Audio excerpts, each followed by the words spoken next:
Hello.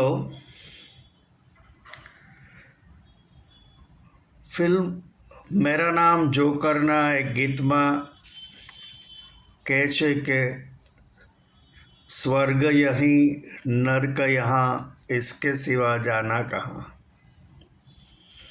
આજે આપણે સ્વર્ગ અને નર્ક વિશેની થોડી વાત કરીએ। પૃથ્વી જ્યારે સૂર્યમાંથી છૂટી પડેલી એ એક સૂર્યમાંથી છૂટો પડેલો એક ટુકડો હતો ત્યારે તે ખૂબ ગરમ હતી અને ધીમે ધીમે ઠંડી પડતા સૂર્યની પ્રદક્ષિણા કરતો એક ગ્રહ બની ધીમે ધીમે પૃથ્વી પર જીવસૃષ્ટિની શરૂઆત થઈ અને વર્ષો વીતી ગયા બાદ તેમાં મનુષ્ય જીવન શરૂ થયું। ત્યાં સુધી મનુષ્ય જીવન શરૂ નહોતું થયું ત્યાં સુધી દેવો ધર્મો સ્વર્ગ નર્ક વગેરેની કાંઈ જરૂર ન હતી, પરંતુ મનુષ્યોએ પાપ કરવા માંડ્યા ત્યારથી તેને પાપની સજા કરવા અને પુણ્ય કરનાર મનુષ્યોની કદર કરવા સ્વર્ગ અને નર્કની સ્થાપના કરવી પડી। અન્ય લાખો જીવોને તો પાપ પુણ્ય લાગુ પડતા નથી, એટલે કે નોટ એપ્લિકેબલ। આજથી 5000 વર્ષ પૂર્વે સ્વર્ગ અને નર્કમાં એડમિશન મેળવનાર આત્માઓની સંખ્યા અને આજના આત્માઓની સંખ્યામાં લાખો ગણો વધારો થઈ ગયો હશે। તો તે મુજબ સ્વર્ગ અને નર્કના વિસ્તારો, વહીવટી સ્ટાફ, દેવદૂતો, અપ્સરાઓ, યમદૂતો, સંગીતકારો, વાજિંત્રો વાદક, માળીઓ, કન્સ્ટ્રક્શન ટીમ વગેરે પણ વખતો વખત સતત વધારો કરવો પડતો હશે। આમ સ્વર્ગ અને નર્કનું ઇન્ફ્રાસ્ટ્રક્ચર અને વર્કફોર્સ સતત વધારે રાખવા પડતા હશે।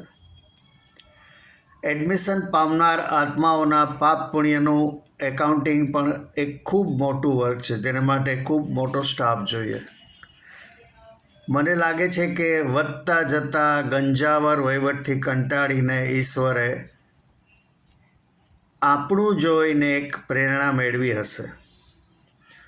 સ્વર્ગ અને નર્કને પૃથ્વી પર જ શિફ્ટ કરી પ્રાઇવેટાઇઝેશન કરી મનુષ્યોને જ વહીવટ સોંપી હળવા થઈ જવાબદારીમાંથી મુક્ત થઈ જવું।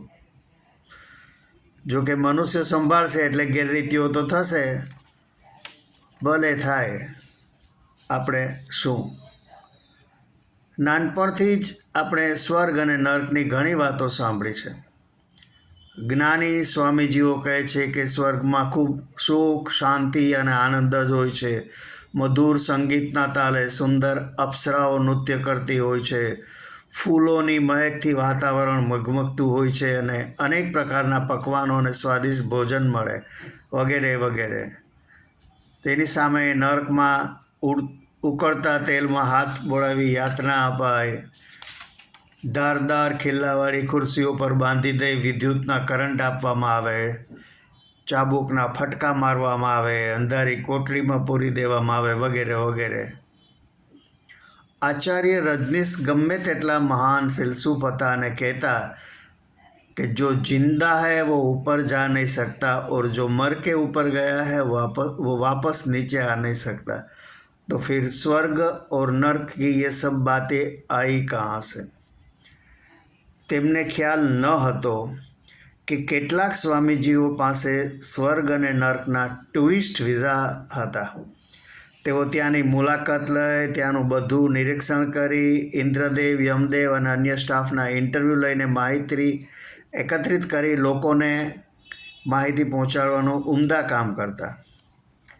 આ પ્રાઇવેટાઇઝેશનથી ઉપરનો વર્કફોર્સ નીચે આવશે તો આમે વૈશ્વિક બેરોજગારી ચાલે છે તે પ્રશ્ન વધુ વિકટ થઈ જશે।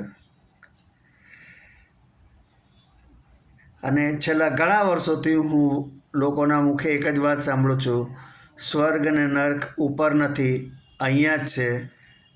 તે લોકોને કદાચ આ પ્રાઇવેટાઇઝેશનનો આઈડિયા આવી ગયો હશે। આપને મારી આ વાત ગમી હોય તો મારા વિડીયોને લાઈક, શેર અને મારી ચેનલને સબસ્ક્રાઈબ કરજો. આભાર. આવજો.